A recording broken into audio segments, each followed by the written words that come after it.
We are here to bring a new type of news show. New insights, new styles, and new topics every day. We are News Generation. Bring news just for you. It's Friday, August 16th here in Seoul. I'm Song Yujin, and this is News Generation. Today we're joined by Taegeukgi. Happy Friday. Happy Friday! And Brooke Prince. Hello, the Friday girls. The Friday girls! Both are here to speak on behalf of those in their 20s and 30s. Now, as usual, we're going to start with our news feed, which covers different hashtags and news items that have been trending online. Seoul, the capital of South Korea, has seen the joint longest stretch of tropical night since records began. A tropical night is when temperatures stay at or above 25 degrees Celsius from 6 p.m. to 9 a.m. the next morning.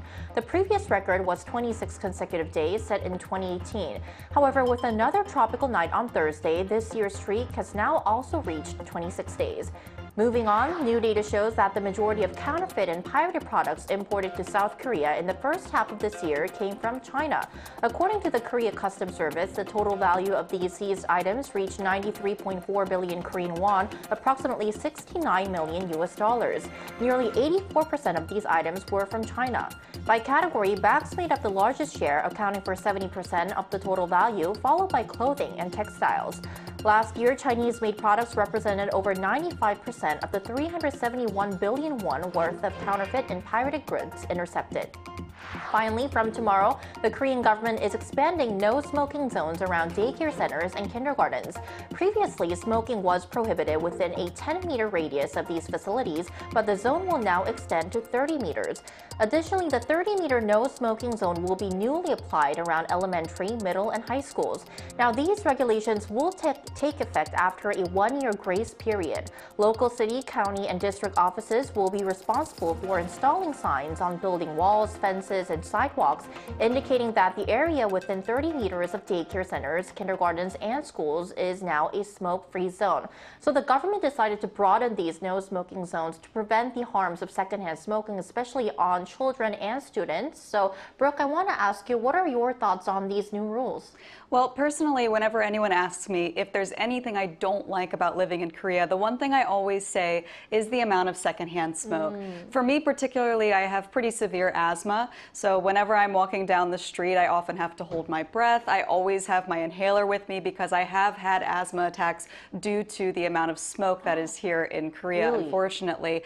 So I think that this is a great measure to start protecting our young people more from the health risks that are posed by secondhand smoke. And I also think it's great to reduce their exposure just to the sight and the act of smoking itself. Right. A lot of current smokers that I talk to now tell me that they started when they were very young and that it was a very social thing. They saw other people doing it, so they started doing it. So I do think there could be a positive effect in reducing not just their exposure to the secondhand smoke, but also to the act of smoking itself. I want to ask you, is your house currently near like a school or daycare center? It is. I am right next to a middle school, so this will positively affect me, I think. Right, fingers crossed. Yes. Now, what are your thoughts on these new regulations, Ji? Well, I think the expansion of the smoke-free zones near educational facilities is a much-needed measure to really protect our children and teenagers from the dangers of secondhand smoke. Now, indirect smoking, we know that they have serious effects, health effects on children, as their developing bodies are more vulnerable to the harmful chemicals in tobacco smoke compared to adults. And it can lead to respiratory issues like asthma, as Brooke mentioned, even pneumonia, and it even increases the risk of sudden infant death syndrome. And also studies have shown that exposure to secondhand smoke can also impair cognitive development, including issues with attention, learning, and behavior. And children exposed to smoke are at higher risk of lower IQ scores as well, difficulties in school, an increased likelihood of behavioral problems like hyperactivity and attention deficits. So I think this new measure by the government is very welcoming. Right. So hope these new rules, which will take effect from Saturday, August 17th, will be able to lower the health risk, especially on the younger generation when it comes to secondhand smoking. And that was our news feed for this Friday. So we're now going to move on to our main discussion of the day by taking a look at the screen. August 15, 1945. This is the day Korea finally regained its independence. after 35 years of Japanese colonial rule. Yesterday marked the 79th anniversary of Korea's Liberation Day. In South Korea, August 15 is celebrated as 광복절, or National Liberation Day, one of the country's 5 major national holidays. Right, so today we're going to take a closer look into Korea's National Liberation Day. So, Ji, could you please tell us more about the significance of the day and how Korea has been celebrating this important national holiday? Sure. So yesterday marked the 79th Liberation Day here in the country. Of course, it was a very significant day as it commemorates the moment in 1945 when Korea was finally freed from 35 years of Japanese occupation. So it's not just a day of remembrance, but a celebration of the resilience and the indomitable spirit of our people. Now, the time from 1910 to 1945 was a period marked by cultural suppression, forced labor. It's become an issue until today, right. And a relentless struggle for freedom as well. But our ancestors, they were brave enough to endure, resist, and fight for independence, sacrificing their whole lives to reclaim our nation's freedom. Just imagine the courage it took to stand up against such an oppressive force with nothing but their deep love for the nation and the hope of finding freedom for the country. So this is why Liberation Day isn't just another historical marker. It's a powerful reminder of the sacrifices made by our ancestors so that we could live in a free and thriving nation today. And one of the most iconic symbols of this day is the Taegeukgi, which is our national flag. It's raised proudly across the country, as you see. And by raising the Taegeukgi on this national holiday, we're not just honoring our ancestors, but also reaffirming our commitment to these enduring values. And I raised my flag as well. Oh. And I hope you guys did too yesterday. Yes, I did. I did raise the national flag Taegeukgi to honor Korea's National Liberation Day and all the independence activists who fought for Korea's independence. What about you, bro? Did you raise the flag? I do have a little one in my house. Oh, really? So yes, I did, and I'm very, very proud to live here and to learn more about the history. Right, and as we're talking about history and also National Liberation Day, I also want to ask you, Brooke, when did you first learn about Korea's National Liberation Day? And I heard recently that you had a very exciting and meaningful opportunity to learn more in depth about this day as a musical actress, right? Yes, that's right. So while I was aware of Korea's history before I moved here, I became much more knowledgeable in the topic after I starred in the musical Irte Nore. Now, Irte Nore was written by Hugh Park and Will Aronson, and it follows the story of Yoon Il-sun. And he was inspired by Lee In-sun, the pioneering opera tenor of Korea. And so it follows his story of discovering his love of singing, and he joins a group of activists that decide to put on an opera that doubles as a message of resistance against Japanese colonial rule. I played, as you see in the picture, I played Mrs. Becker, Isun's opera teacher. So cool. I went to watch it. Thank you. Thank you to G for coming to support. But yes, so I played his opera teacher and I helped him to achieve his dream. And I also advocated and supported the independence activist group in the show. Now, while we were doing this show, I really learned a lot about this time period in history. I remember our choreographer, the amazing Connor Gallagher, he really encouraged us to immerse ourselves into the historical circumstances. So even if we were just walking across the stage, he wanted us to imagine what it would feel like to walk down the streets during that time period. Obviously, you wouldn't be as carefree and relaxed as you are today because there was a lot of fear, a lot of restlessness, there were many injustices going on. So as a cast as a whole, I think we all really tried to embody that feeling, and it gave the show an element of realism and helped it resonate with audiences. And personally, as a foreigner, I really hoped that other foreigners came to the show and were not just entertained by it, but also informed like I I was and had their own enlightening experiences where they got to learn more about Korea. Well, I think that the audience who actually came to your musical and watched it would have been able to learn more about the independence movement and also Korea's National Liberation Day. So great job, bro. Thank you. And another person who recently gained a lot of attention regarding Korea's independence or national liberation movement is Korean judoka Mi, who won a silver and bronze medal at the recent Paris 2024 Summer Olympic Games. So, Brooke, to you again, what's Mi's special connection with Korea's liberation movement? Well, Mi had quite a heartwarming journey up to the Paris Olympics. She's actually a third-generation Korean who was born in Japan to a Korean father and a Japanese mother. So when she was younger, she actually competed with the Japanese flag on her chest, but it was her grandmother's final wish for her to compete for South Korea. Right. And she did exactly that. She brought home a silver and bronze medal in judo this past weekend at the Paris Olympics, making the entire country very proud, and of course making her grandmother's wish come true. And for me, one of the most heartwarming aspects of this story was after she came back to Korea, as you're seeing on the screen,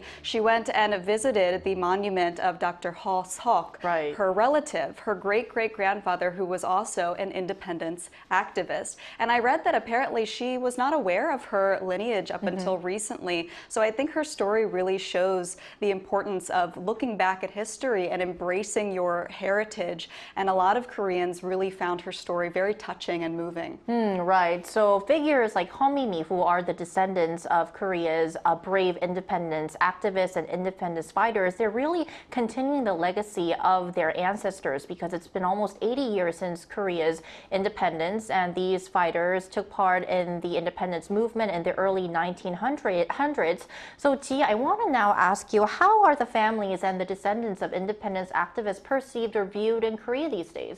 Well, in fact, Korea's independence, as we're talking about right now, is one of the most significant milestones in its history. Without the country's countless independence fighters who risked everything, the Republic of Korea as we know it today might not even exist. Right. So this deep understanding of history fuels a tremendous sense of pride among the descendants of these freedom fighters.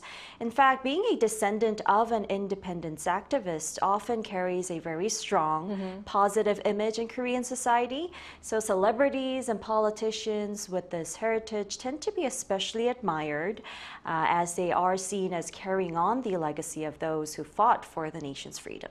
Right. So this is the case in Korea. Now let's expand our discussion and take a look at what it's like in other parts of the world.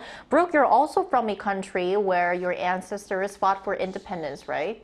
Yes, we do have an Independence Day in the U.S. It's celebrated on the 4th of July. That was when the Declaration of Independence was first adopted, separating the 13 American colonies from Great Britain. And to my knowledge, if you are a descendant from the signers of the Declaration, for example, there are some perks that you can get in life. For example, there are scholarships that are offered to you. You're also invited to participate in various events around the holiday. And there is a certain, power that comes with having a certain surname, being from a certain family in America. You'll see a lot of street names are named after these people, a lot of buildings, schools, etc. And so I think people do show them a certain amount of respect, especially in America where we have a lot of love for our veterans. If someone fought in a war or their relative did, a typical American will immediately thank them for their service and sacrifice. So I think there are some similarities in that aspect with the ways that they're treated, but I also think that Korea's liberation happened so recently in comparison that I do think it's a little bit more immediate in people's consciousness, and I think that's why we're seeing stories like Mi really blowing up in the news. I think it's because it's a little bit more raw here in Korea because it's been a few hundred years for us in America since independence. So that's my take on it. I see. And you mentioned how there are like certain benefits for the families or the children of the independence fighters. So I want to ask you, Ji, what kind of support or benefits is the Korean government providing to the descendants of independence activists who fought for Korea's independence? Well, currently, the government provides pretty similar support to what Brooke has just mentioned. They include financial assistance through monthly stipends, educational benefits such as scholarships and tuition waivers, and housing support with priority access to public housing and financial aid for home purchases or rent. And they also receive healthcare benefits and preferential employment opportunities, and are honored through national ceremonies, memorials, and legal protections. Now, some of them were even invited yesterday to the government ceremony. However, despite their immense sacrifices for the country's independence, many independence fighters and their descendants have still faced hardships due to the lack of adequate compensation and recognition after liberation. And there's even a saying here in Korea that 3 generations suffer when one engages in the independence movement, which is quite a sad saying. Right. But it definitely reflects how these families of the descendants face hardship even after we've found liberation and achieved independence, because the support isn't enough to really make their ends meet. Right, so this is definitely an area that we should look into and should improve for the sake of the families of the independence activists. Now, Korea isn't the only country that fought for and gained its independence, as we mentioned earlier in our discussion. And now we're going to take a look at the independence movements around the world. After this break, we'll be joined by a Gen Z from the Philippines to discuss this further.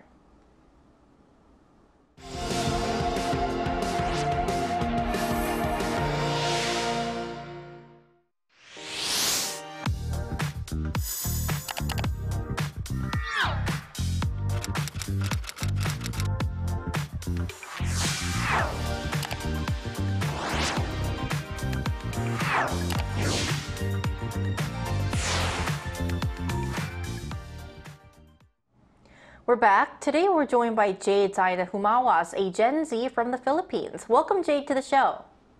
Hello, everyone. Good morning. Hi, good morning. Lovely to have you, Jade. Yes, thank you. Thank you for having me. Thank you for joining us. So our first question for you today, Jade, is does your country, the Philippines, also have an Independence Day or a day celebrating your liberation, and how do you celebrate it? Yes, of course, the Philippines has its own Independence Day. It is celebrated on June 12th every year. So the day marks the country's declaration of independence from Spanish rule in the year 1898. The celebrations typically include a grand parade in Manila, which is the capital of the Philippines, featuring a military and police units with the president giving speech and a 21-gun salute. The day is marked by various festivities such as cultural performances, fireworks, and community gatherings. It is also declared as the national holiday, which means government offices and businesses are closed. And of course, just like in South Korea, the Philippine flag is also displayed prominently across the country. So this Independence Day is a time for communities to come together and reflect the nation's history, both in those who are in the Philippines and in the Filipino community across the world. I see. So it sounds like we have quite a lot of similarities when it comes to this particular national holiday. Well, how does your government support or recognize the descendants of independence fighters then? Yes, the Philippine government supports the descendants of independence fighters in a lot of various ways. They organize public events and memorials to those veterans who passed away, provide scholarship and financial assistance, and highlight their history through special programs. So they also back cultural projects and media coverage, offers award or honors, and pass law to formally recognize their contribution to the country. So these actions help ensure that the legacy of the independence fighters are really remembered and celebrated. Hi, Jade. Thank you for these insightful answers today. I have another question for you. As part of the younger generation, what do you think are some meaningful ways we can honor and remember the sacrifices made by these activists and the importance of our country's independence? Yes, to honor the sacrifices of our independence activists, of course, as a part of the younger generation, we can take a few meaningful steps. Just like learning about their stories, their histories, and sharing them keeps their legacy alive. Also, getting involved in events that celebrate their contributions, supporting projects that preserve their history, and participating in community activities that reflect their values are all important, of course. Using social media to spread the word and taking an active role in causes that promote freedom and justice also helps connect to their ideals to today's issue. So by doing these few things, we celebrate their impact and keep the spirit of independence alive.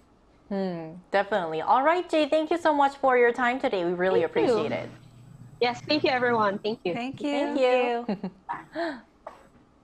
Right, so as Jade mentioned, it seems that one of the best ways to honor the sacrifices of independence activists is by keeping their stories and their legacies alive and building on our live interview, or you can suggest any other ways.